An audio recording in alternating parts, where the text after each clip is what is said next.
Oke, balik lagi ke topik tentang self awareness. Self awareness itu kesadaran diri. Kesadaran diri ini kita bisa pertanyakan. Yang pertama adalah tentang siapa diri kita. Kalau gua tanya ke Resa nih tentang pertanyaan siapa diri kita, siapa diri Resa, lu bisa jawab nggak? Diri lu tuh siapa? Lu coba lu jabarkan. Atau siapa diri kita, lu deskripsikan maksud dari pertanyaan itu dulu deh. Siapa diri kita, kalau dari aku sih pandanganku ya, tapi aku nggak tahu ini benar apa salah. Oh, nggak ada benar atau salah, di sini bukan ujian kakak. Karena aku pun masih mengevaluasi diri. Jadi yang aku tahu tentang siapa diriku gitu ya, ketika aku bisa menerima kelebihan dan kekurangan aku gitu. Terus udah nggak ada lagi tuh yang namanya kayak penolakan dalam diri gitu, karena ya itu tadi, kita udah tahu, aku udah tahu kelemahanku, udah tahu kekuranganku yang harus aku terima, yang nggak bisa ditolak lagi, tapi setidaknya bisa aku kembangkan dari segi positifnya, dan kelemahannya bisa aku bisa aku kurangi, kalau bisa diperbaiki gitu. Kalau versi aku begitu. Gua ketika mempertanyakan pertanyaan itu ke diri gua, siapa gua gitu, siapa saya, siapa diri kita, itu gue coba membangun kerangka berpikir dulu. Siapa saya itu adalah pertanyaan prinsip. Nah, saya ini sebagai manusia kan, sebagai makhluk hidup kan, sebagai status tertentu kan, itu basicnya yang lu bisa harus jawab dulu. Misalkan kalau secara harfiah siapa diri kita, gua adalah manusia yang bernama ini, ya kan, lahir dari pasangan ini gitu ya, berjenis kelamin ini gitu ya, itu gitu. Nah, dulu kalau ditanya siapa diri gua sebagai pertanyaan sebagai makhluk spiritual gitu ya, ya gua ini ada ciptaan Tuhan, ya kan? Gua ini diciptakan oleh Tuhan untuk suatu tujuan.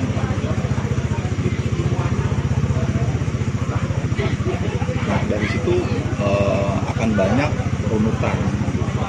Lalu sebagai manusia, sebagai makhluk hidup, itu sudah mengenali diri lu apa belum?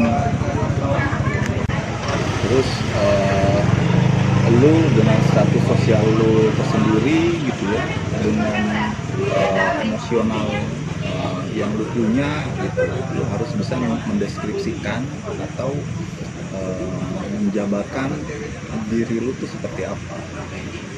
Gue gini, kalau tadi ada statement dari Resa mengenai kelebihan, kekurangan dan lain-lain itu pasti ada, karena kita sebagai makhluk hidup, ya kan, pasti ada kelebihan, ada kekurangan. Bahkan di compare dengan manusia lainnya itu pun ada gitu. Apalagi kalau kita di compare dengan makhluk hidup yang lain gitu ya, entah itu hewan, binatang, pepohonan, tumbuhan dan lain-lain. Kita harus bisa membedakan diri kita dengan seluruh makhluk hidup yang ada. Nah, ketika lu sadar bahwa lu adalah seorang manusia yang diberikan banyak keberkahan, bahasanya seperti itu kan, lu punya perasaan, lu punya emosi, lu punya simpati, empati, terus lu punya hasrat, nafsu, ide, keinginan, bisa melakukan perubahan pemikiran yang yang tidak terbatas gitu. Pada dasarnya kan manusia ini bisa berpikir tentang apapun ya, pola pemikiran liberal itu bisa berpikir tentang apapun, hal sepele sampai hal besar yang ekstrim sekalipun tuh bisa pikirkan gitu. dari situ lu mulai bisa membentuk diri lu gitu. Lu tuh tipikal orang yang lebih memperhatikan hal-hal yang kecil atau hal-hal yang besar, lebih mementingkan siapa gitu ya, lebih mementingkan diri lu, keluarga lu, lingkungan sekitar lu, sahabat lu, teman-teman lu, itu lo harus ngerti dulu gitu ya. Katakan saat ini lu lebih mementingkan teman-teman lu, sahabat-sahabat lu. Pada tahap tertentu manusia pasti punya pemikiran mereka lebih mementingkan orang-orang di luar keluarganya mereka.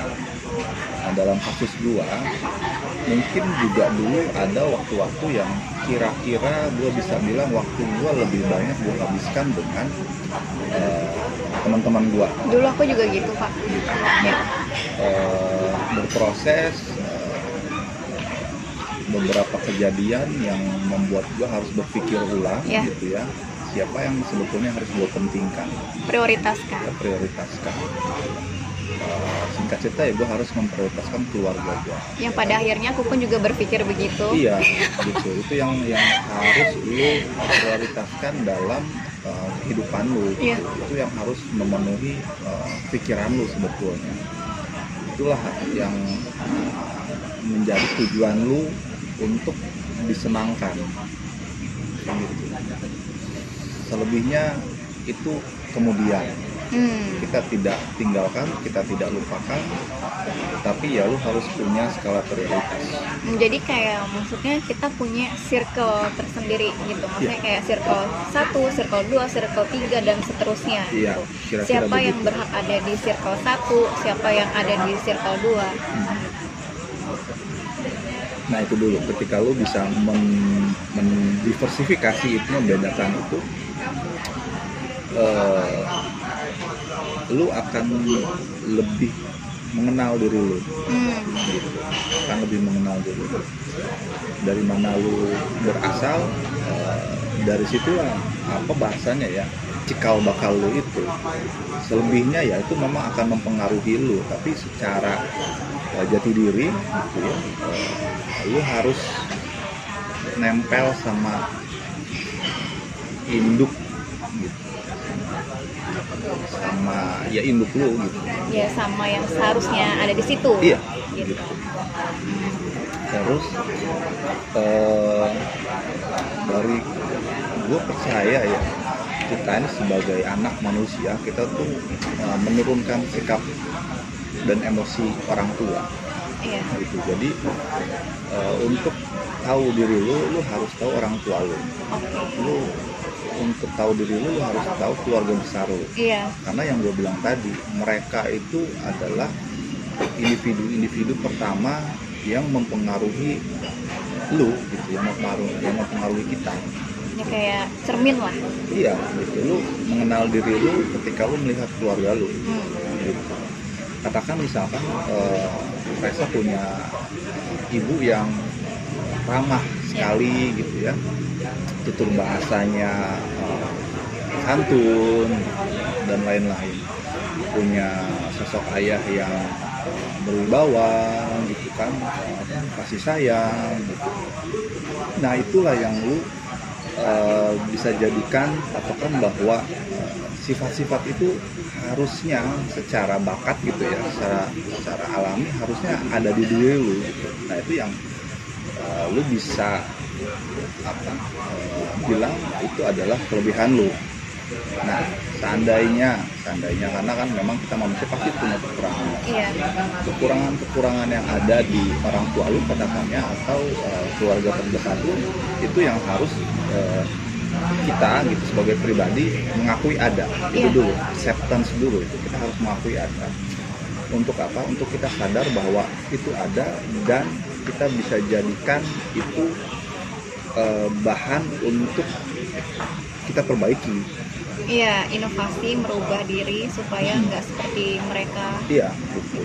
Jadi bisa dibilang self awareness ini tuh kayak kita dilatih untuk mengolah rasa nggak sih, Pak? Pasti, karena kan lu sadar tentang emosional lu gitu. Iya. Reza sadar nih, Reza tipikal orang yang cuek gitu ya, atau temperamental.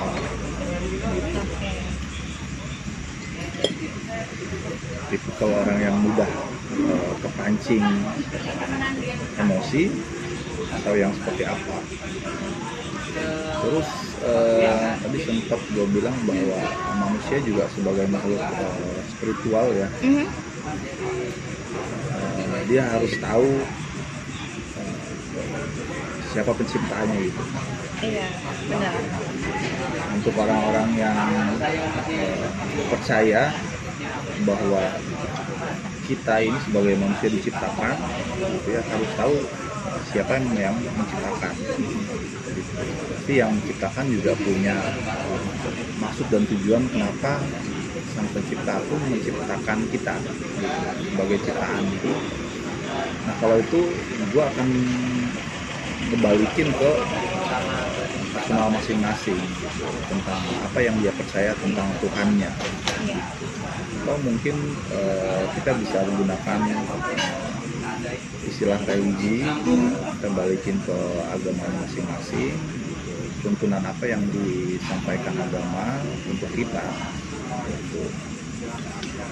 Tapi memang setelah aku mengenal konsep si self awareness ini ya, secara nggak sadar tuh aku kayak jadi lebih deket aja gitu sama yang di atas, sang pencipta kita gitu. Yeah. Jadi kayak Tuhan menjadikan aku manusia ini untuk apa sih?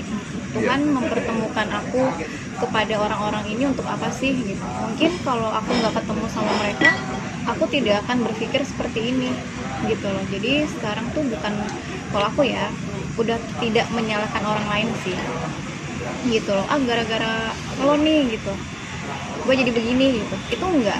Sekarang tuh udah enggak seperti itu. Jadi kayak lebih, oh iya, Tuhan mempertemukan aku dengan dia, orang-orang ini, supaya aku bisa ada di titik ini gitu. Memang bener ya, spiritualnya aku nggak bisa bilang spiritualnya jadi lebih tinggi sih, aku belum sampai ke situ. Tapi aku sadar itu ada di diri aku sekarang gitu. Gara-gara obrolan ini jadi lapar aku, tahu nggak sih? Menguras energi kita ngobrol ini. Harusnya begitu. Dan anyway ya, menurut gua pekerjaan yang paling menguras energi gua adalah bicara. Sama sih sebenarnya. Aku juga. Gitu. Nah itu ketika gua sadar itu bagian dari self awareness. Oh ya? Iya dong. Gua tahu ketika gua beraktivitas, aktivitas apa yang paling menguras tenaga gua itu kan self awareness. Jadi gua harus bisa ngatur gitu. Mengatur kapan harus berhenti, kapan harus ngomong, kapan harus naikin nada, nurunin nada. Iya. Kalau enggak keteteran. Iya.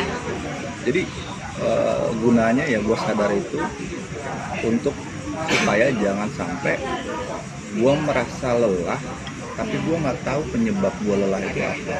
Jangan sampai kayak debat kusir gitu loh, debat yang gak ada ujungnya. Iya, jangan sampai gue maksudnya berdebat dengan diri gue kok capek ya, capeknya karena apa gitu. Dan mungkin itu yang akan bikin gue senewan gitu. Karena nggak ketemu jawabannya.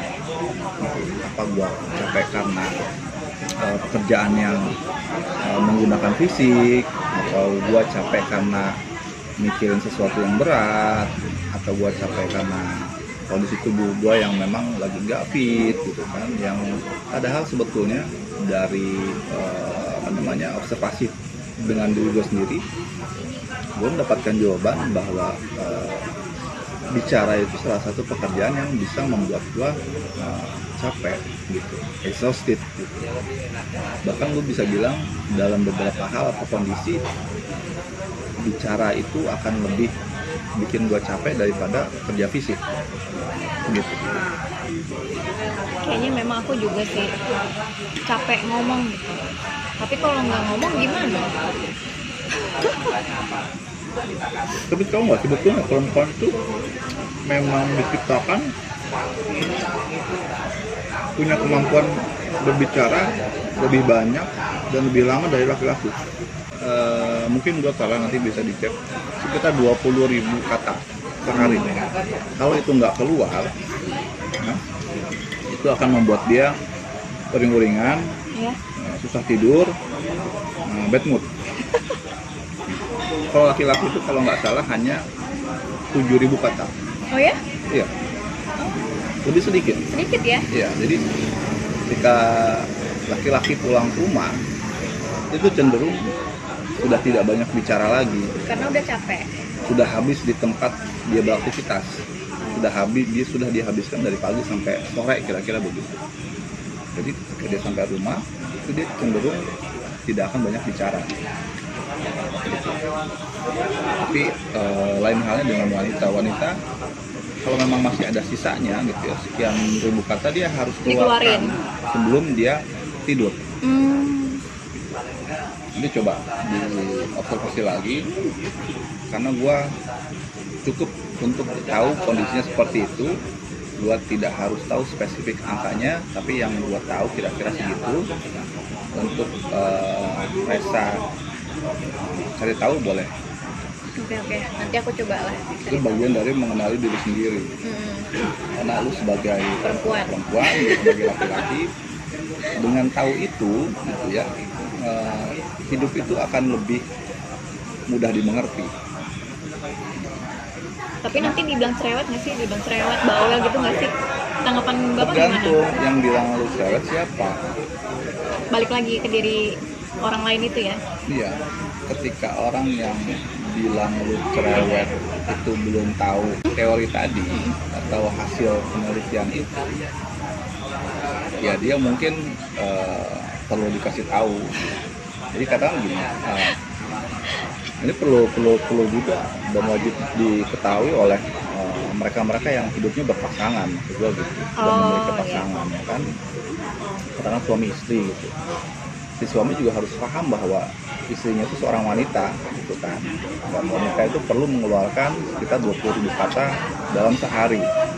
Ketika istrinya masih ngoceh di rumah gitu, masih pengen ngobrol, ya kalau si laki-laki sudah paham, dia nggak ada rasa yang gimana-gimana gitu, karena sudah tahu. Dan si istri pun ketika dia masih mengeluarkan sisa kata di hari itu dan suaminya nggak banyak respon, si istri juga harus memahami bahwa memang laki-laki katanya sudah habis gitu untuk hari itu, sudah dihabiskan di tempat kerja dia gitu. Dan jalan tengahnya adalah sebetulnya ketika sudah sama-sama di rumah gitu, ketemu nih pasangan ini di rumah, si istrinya masih ngobrol atau masih ngomong, faktanya bahwa si istri ini cenderung memang lebih ingin didengarkan aja gitu. Iya benar. Cuma pengen didengerin doang. Betul. Dan si laki-laki ya dengan segala pengertiannya dia harus paham juga istrinya hanya ingin didengar gitu, tidak harus selalu dibalas. Gitu. Nah ini pentingnya self awareness juga nanti ketika lu sudah memiliki pasangan, ya kan lu harus tahu diri lu masing-masing, baru lu bisa lebih mengenal pasangan lu. Jadi lu harus punya dulu sebelum lu bisa paham orang. Kayak masa gini deh, gue sebagai laki-laki gitu ya, yang sudah beristri, gue harus sudah punya duit sendiri gitu sebelum gue nafkahin istri, kira-kira gitu. Jadi gue harus punya kesadaran diri dulu sebelum gue bisa menghandle rumah tangga dan menghandle orang lain, anggota keluarga gue gitu. Kelebihan dari orang-orang yang ngambil konsep self awareness ini kayak apa sih? Mereka kan pasti ada perubahan dong dalam hidupnya. Nah, menurut Bro ini perubahannya apa? Maksud pertanyaannya gini mungkin ya, kelebihan dari orang-orang yang sudah punya self awareness gitu. Ya. Kelebihan dari orang-orang yang sudah punya pemahaman tentang dirinya sendiri, ya kan. Jadi menurut gua untuk orang-orang yang sudah memiliki pemahaman tentang dirinya sendiri, ya, atau sudah memiliki self awareness, pasti dia lebih bisa mengontrol dirinya. Kayak misalkan kita analogikan kita berkendara gitu ya, entah itu motor atau mobil. Kalau kita ngerti apa kendaraan yang kita kendarai, kita lebih bisa kontrol. Misalkan kita naik kendaraan mobil gitu ya, mobil ini matic atau manual. Ketika kita tahu ini manual, ya kita mengemudikannya dengan cara manual gitu.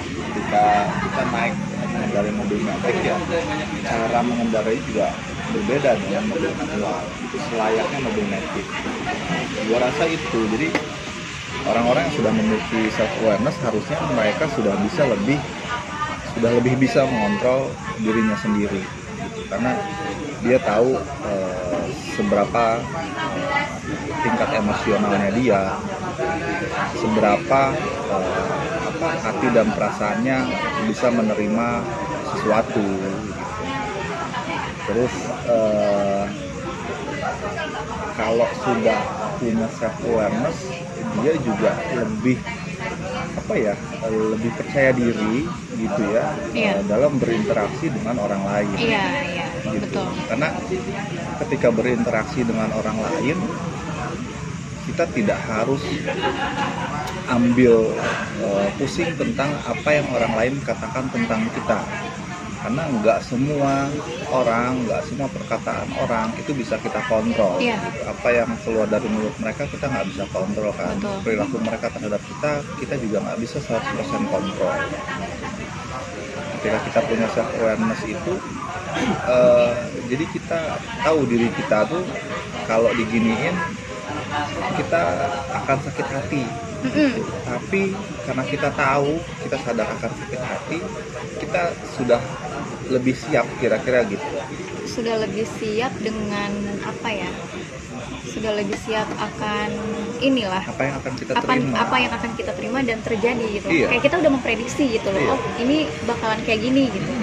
Kita harus seperti ini supaya itu nggak kejadian ke kita. Iya. Mengurangi rasa sakit hati itu tadi. Karena kan gini, balik lagi ke analogi ketika kita bawa mobil manual gitu ya. Ketika kita bawa mobil manual, kita udah tahu nih kaki kiri kita akan lebih pegel gitu. Karena kaki kiri itu kerja kan, injek kopling gitu kan. Apalagi kalau udah ketemu macet, kita sadar nih kaki kiri kita akan lebih capek. Nah, beda dengan misalkan kita bawa mobil matic gitu ya, kaki mungkin akan lebih santai. Tapi mungkin katakan biaya perawatan mobil matic akan lebih mahal gitu kan. Iya, akan lebih mahal. Nah, kita harus sadar itu, jangan tiba-tiba Kok mahal ya gitu. mahal sih. Ya lu tahu kan lu bawa mobil apa kira-kira gitu ya. Iya. Atau lu bawa mobil sport gitu kan. Mobil sport itu ya peruntukannya untuk sport gitu. Olahraga. Kan. Iya. Lu nggak punya ekspektasi mobil sport punya bagasi besar gitu kan. Gitu. Terus lu nggak bisa ngeluh kalau mobil sport lu bawa perjalanan yang berlubang gitu kan. Ya dong. Iya. Lu harus sadar itu. Nah, begitu juga kita gitu. Ketika kita tahu nih berhadapan dengan orang-orang yang memang nggak bisa kita kontrol gitu ya, yang punya potensi untuk katakan Membuat kita sakit hati. menyakiti perasaan kita, ya kita sudah tahu, Iya. ada, tapi karena kita tahu nggak akan sedalam itu sakitnya, Iya. gitu. Kan? Maksudnya siapa sih yang nggak tersinggung gitu kan, lu dibilang jelek lu gitu kan, hidung lu lebar gitu kan, ya kan gitu.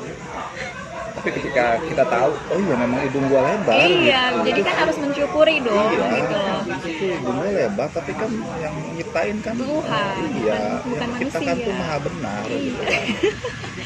Udah sesuai porsinya gitu. Udah porsinya gitu. Terus dulu yang pertama kita terima, Iya. hidung kita besar, dan justru kita harus mengasihani orang itu. Mungkin dia lupa gitu, yang menciptakan hidung kita dan hidung dia itu sama gitu. Mungkin pas Tuhan menciptakan hidung mancung, aku nggak ada gitu. Iya. belum ada di barisan itu. Iya, Gitu. belum ada di batch itu gitu. Jadi ya kalau sudah punya self awareness, harusnya banyak hal-hal yang Kita bisa tertawakan. betul. Kita tertawakan untuk diri sendiri lebih tepatnya gitu, supaya nggak terlalu sakit hati. Jadi kesimpulan yang aku tarik ya dari pembicaraan kita tadi, apa namanya, ya itulah cara kita mengendalikan diri secara bijak dari berbagai pengaruh negatif gitu. Jadi kayak lebih tegas lagi sih untuk hidup, kayak perlu dan tidak perlu kita lakukan. Terus jadi kita tuh bisa punya rasa empati dan simpati yang tinggi sama diri sendiri dan orang lain gitu. Ya. Oke, kalau gitu gue yang balik nanya ya. Apa tuh? Itu tadi ada simpenan kan yang gue bilang kita akan bahas belakangan. Sosok dia itu kan. Oke. Dia yang membuat lo resah dan gelisah kira-kira begitu ya, sehingga lo mencoba mencari jawaban dari self awareness ini. Betul. Kira-kira itu udah kejawab belum? Maksudnya udah bisa jadi obat belum untuk keresahan lo itu?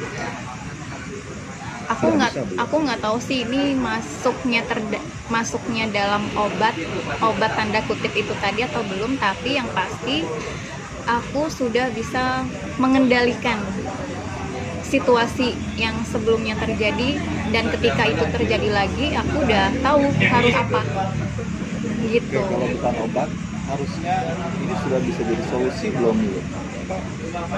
Konsep self awareness ini sudah bisa jadi solusi belum tentang lu versus dia? Solusi, iya, udah ada. Aku dapatkan solusinya. Udah bisa berarti? Udah bisa. Dan gue mau tanya, konsep self awareness ini pada akhirnya lu sudah bisa pahami belum secara global, maksudnya? Secara umum ya? Secara umum? Secara universal sudah. Aku udah paham tentang self awareness ini gitu, yang menjadikan aku lebih bijak sih kalau buat aku ya. Yang tadinya mungkin belum bijak dalam berkata-kata, misalnya dalam berkata-kata aku belum bijak, dalam berpikir aku belum bijak gitu. Dengan adanya konsep self awareness ini, itu semua merubah pola aku, dari pola berpikir, pola berperilaku, dari segi empati dan simpati, aku harus apa, itu udah mulai ada perubahan. Dalam hubungan katakan asmara lah ya. Oke. Asmara. Ini kan dua orang yang berbeda, dua pemahaman yang berbeda. Tapi jadi satu. Belum. Lu sudah lu jadi, ini yang harus gue tanyain lagi, lu sudah jadi satu belum dengan dia itu? Sosok dia yang sudah menjadi satu dengan diri belum? Pada saat itu hampir.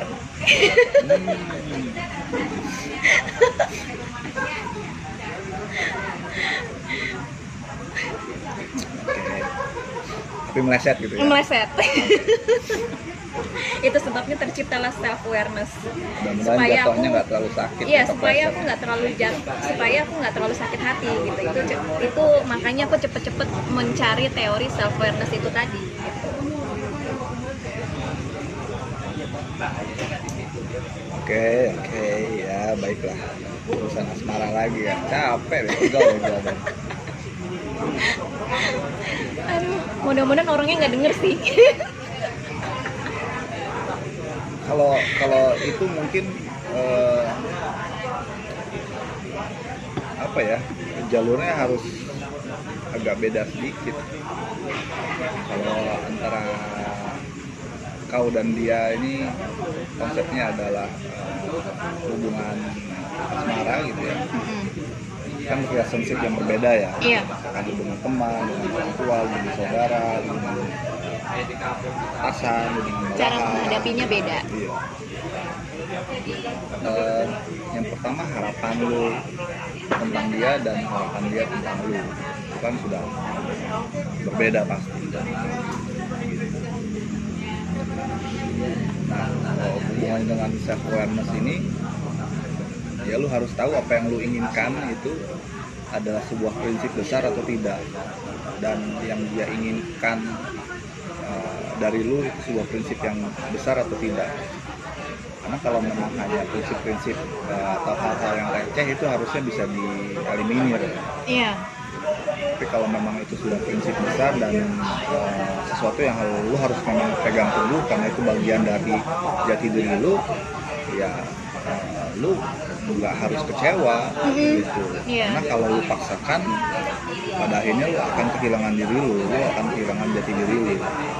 Ya, yang pada akhirnya nggak jadi juga. Iya. Bukan nggak jadi juga, kalau memang hubungan itu dipaksakan, ya akhirnya akan berantakan maksud gue gitu. Ya itu tadi ya, segala sesuatu yang dipegang erat itu nggak melulu akan ada di tangan kita gitu.